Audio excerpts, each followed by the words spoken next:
1961. At the height of the Cold War, the world was divided between two superpowers, the United States and the Soviet Union.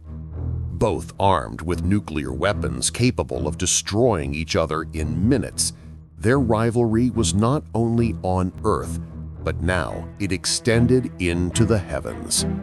Space had become a new frontier, and the first nation to conquer it would claim the future. Just 4 years earlier, the Soviets had shocked the world. On October 4th, 1957, a small metallic sphere called Sputnik 1 pierced the night sky, the first artificial satellite to orbit the Earth. It sent a simple repeating signal: beep, beep, beep. Those faint sounds carried across the globe, and for the United States, they rang like an alarm. Because the Soviets hadn't launched Sputnik on a regular rocket, they had used an intercontinental ballistic missile, a weapon powerful enough to cross continents and now proven strong enough to reach space. That revelation changed everything. If the Soviets could launch a satellite, they could launch something far more dangerous, a nuclear-armed missile capable of reaching American cities. Panic swept through Washington. In the White House, President Dwight D. Eisenhower understood the gravity of the moment. A former five-star general who had commanded Allied forces in World War II, Eisenhower warned that the United States was falling behind in science, technology, and national security. Under his leadership, the U.S. poured unprecedented funding into research. Schools changed curriculums overnight, teaching physics, mathematics, and engineering. New laboratories opened, new scientists were hired, and a new urgency took hold. And in 1958, Eisenhower signed into existence a single civilian agency that would define America's future in space: the National Aeronautics and Space Administration. NASA was born. The Soviets continued to advance. They sent Laika, a small dog, into orbit aboard Sputnik 2. She became the first living being to circle the Earth. She would never return. Yet for the Soviets, she was a hero. For America, she was a warning. And then, in 1961, Yuri Gagarin took the ultimate step. Aboard Vostok 1, Gagarin became the first human in space. He orbited the Earth once, smiled down at the planet, and returned safely. The Soviet Union had once again claimed the lead, and America was forced to act.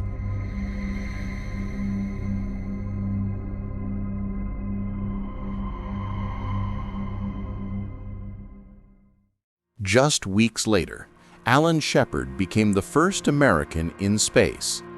His flight lasted only 15 minutes, a suborbital leap compared to Gagarin's full orbit. But it was enough to restore hope. Then, on May 25, 1961, President John F. Kennedy stood before Congress. He made a promise that would define a generation. I believe that this nation should commit itself to achieving the goal before this decade is out of landing a man on the moon and returning him safely to the Earth.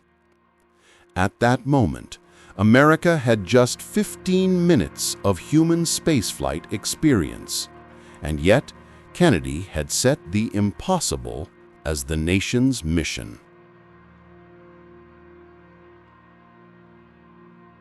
NASA now faced its greatest challenge. How could humans reach the moon and survive the journey? The answer lay in two spacecraft. The Command and Service Module would carry 3 astronauts to orbit the moon. The Lunar Excursion Module, or LEM, would descend to the lunar surface. Only by docking and undocking flawlessly could the mission succeed. It was a plan full of risk. One mistake, and the astronauts would have no hope of rescue.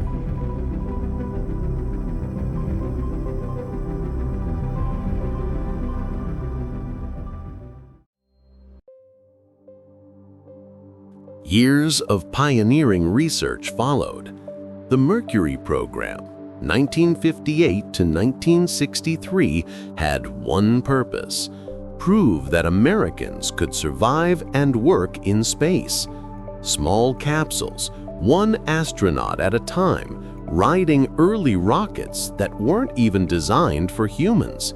It taught NASA the basics: launching astronauts, keeping them alive, and safely returning them to Earth. Mercury showed the world that spaceflight, once only theoretical, could be done by human hands.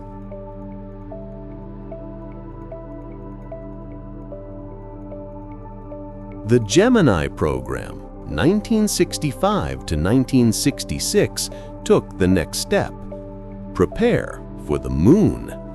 2 astronauts in a larger spacecraft, spending days in orbit instead of minutes.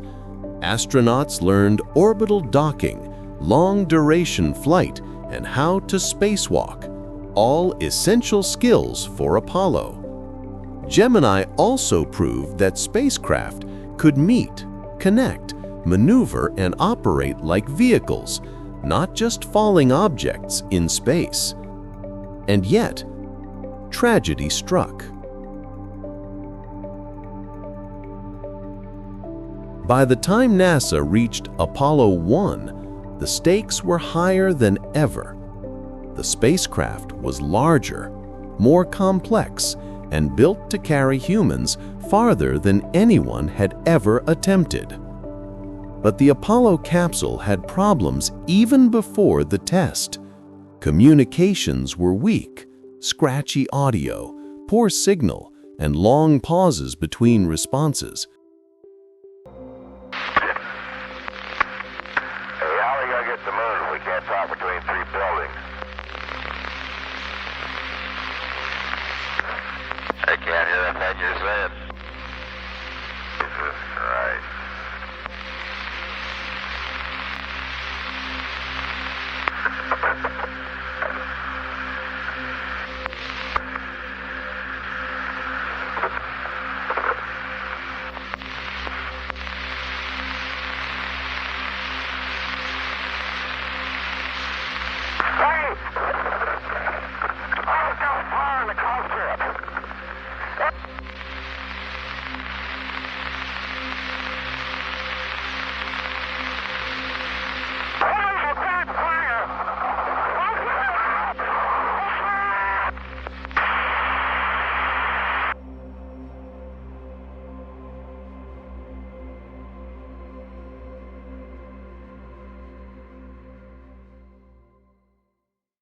Minutes later, a spark, likely from damaged wiring, ignited the pure oxygen inside the capsule. In an instant, the fire spread. The astronauts tried to open the hatch, but the internal pressure sealed it shut. 17 seconds. 17 seconds that changed NASA forever. After Apollo 1, NASA halted manned missions. The agency tore the spacecraft apart, studied every wire, every bolt, every failure. Engineers redesigned the capsule from the ground up. New hatch, new materials, new wiring, new standards. It took years, but when Apollo flew again, it flew stronger, safer, and more capable than before.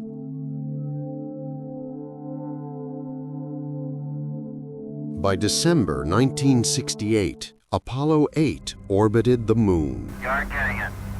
He's on candid camera.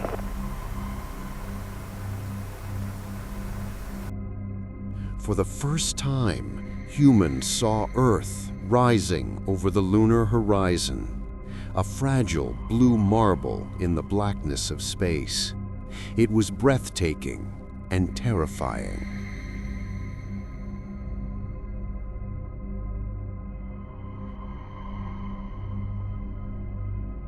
Seven months later, Apollo 11 carried astronauts Neil Armstrong, Buzz Aldrin, and Michael Collins to the Moon.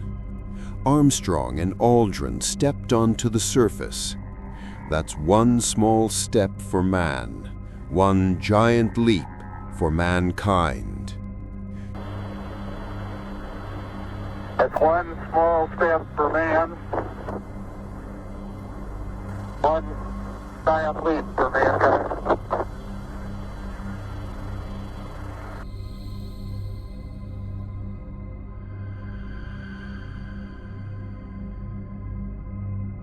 Humanity had touched another world. America had won the first space race. Over the next 3 years, 5 more Apollo missions explored the Moon. Astronauts drove the first lunar rover, collected hundreds of kilograms of rock, and conducted experiments that would shape science for decades.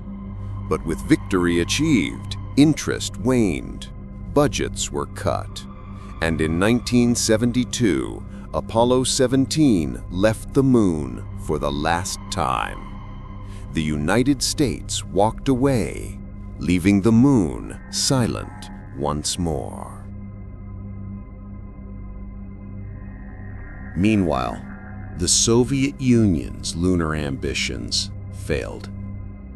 The N-1 rocket exploded in 4 consecutive test launches.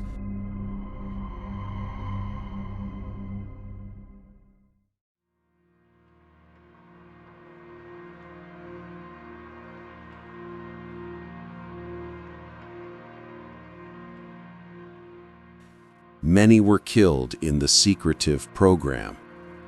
By the early 1970s, the USSR abandoned its lunar program, and within 20 years, the Soviet Union itself collapsed. The first space race ended not in triumph, but in quiet defeat. Then, in the early 2000s, a new challenger emerged: China. In 2003, young Liwei became the first Chinese astronaut to orbit Earth, a clear announcement that a new space power had arrived. China advanced rapidly under its growing space agency, the China National Space Administration. In 2011, the United States passed the Wolf Amendment, forbidding NASA from cooperating with China. It says that U.S. space agencies cannot participate in, collaborate with, or coordinate bilaterally in any way with China or Chinese-owned companies unless such activities are specifically authorized by law. Washington believed it was protecting national interests, but to China it was a message, "You're not welcome." So China questioned America's decision and pressed forward on its own terms. They constructed Tiangong, a sleek, highly modern modular space station, equipped with advanced robotics, scientific labs, and cutting-edge life support systems. In just 2 decades, China had built a fully independent and undeniably modern presence in space. Then, China made its decision to go to the Moon. In 2019, they landed Chang'e 4 on the far side of the moon, a place no nation, no human, and no machine had ever touched before. It was a historic first, a moment that echoed across the world. A quiet message delivered in the vacuum of space. China was no longer following the space race. It was beginning a new chapter of it. And now China has announced its ambition to send taikonauts to the lunar surface and to construct a permanent research base on the moon. Once again, the United States watches and worries what it means if China gets there first. In response, the United States understood something clearly. This would not be as easy as outrunning the Soviet Union. This time, the challenger was rising fast and aiming high. So NASA unveiled Artemis, the twin sister of Apollo. Artemis I tested the new Space Launch System, the most powerful rocket NASA has ever built. Artemis II will carry astronauts around the moon, the first crewed lunar voyage in over 50 years. And Artemis III aims to land the first woman and the next man on the lunar surface. A new era had begun. 60 years after Gagarin, humanity stands on the edge of another great leap. The moon is no longer a distant dream. It is a proving ground. And this time, the prize is not only glory, it is dominance. Because in space, the stakes have never been higher, and the race has just begun.